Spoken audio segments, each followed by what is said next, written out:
Souvent, il y a des personnes qui commettent des atrocités, qui tuent, qui oppriment, qui volent, qui pillent des richesses. Et lorsqu'ils veulent se consoler eux-mêmes, ils veulent se soulager l'esprit, ils disent que non, c'est pour l'avenir de mes enfants. Ah, c'est pour l'avenir de mes enfants. Après ma mort, toute cette richesse-là va servir à ma famille. Et puis en cela, ils trouvent une sorte de sécurité. Ils se disent que c'est un alibi pour eux. Ils auront une sorte de... Peut-être Dieu va les pardonner pour ça, parce qu'ils ont cherché l'argent pour leur famille. Ça ne va pas te sauver. Ta famille, ils vont bien manger, c'est vrai. Les enfants vont manger, ils vont voyager. Mais toi, on va te griller en enfer pour le tort que tu as fait aux enfants des autres. Hein? Pour l'oppression que tu as fait aux enfants des autres. Hein? Pour l'enfant des autres que tu as tué là, tu serais grillé en enfer pour ça. Est-ce que c'est ça que tu veux vraiment? Est-ce que tu es prêt? Est-ce que tu es prêt à faire le don de soi-même pour être grillé pour l'éternité? Ce n'est pas 20 ans de prison, ce n'est pas 40 ans de prison, mais c'est d'être brûlé pour l'éternité, brûlé. Est-ce que le feu a une fois brûlé ton doigt? Est-ce que tu as une fois marché sur une braise pour sentir un peu la douleur que ça provoque?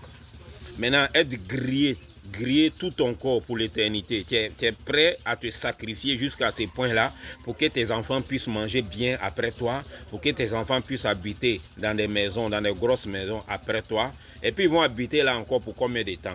Ils seront là peut-être pour 40 ans, 50 ans. Après, et tous, ils vont mourir encore. Est-ce que ça vaut le coup de faire ce grand sacrifice d'aller en enfer pour que les enfants puissent rouler une grosse voiture? Donc il faut bien réfléchir. Ce n'est pas une garantie, ce n'est pas un alibi qui va te sauver du châtiment d'Allah. Voilà pourquoi le prophète d'Alayhi Islam, Al-Qayyisu, Mandana Nafsa, wa Amila Lima Ba'da al-Maut. Il dit l'intelligent, il pose les actions pour préparer l'au-delà. Il oblige sa personne, il contraint son âme à préparer l'au-delà, à faire les actions que lui, il va profiter de ça dans l'au-delà. Voilà, Ajiz. Le moins intelligent est celui-là qui suit sa passion. Et puis, il nourrit des vains espoirs envers Allah.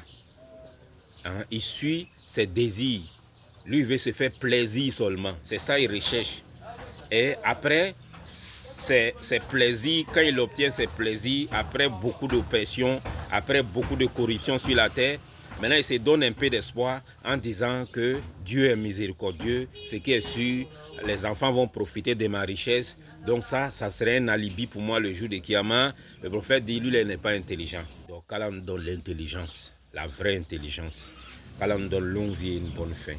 Abonne-toi et partage la vidéo. Qu'Allah nous fasse comprendre.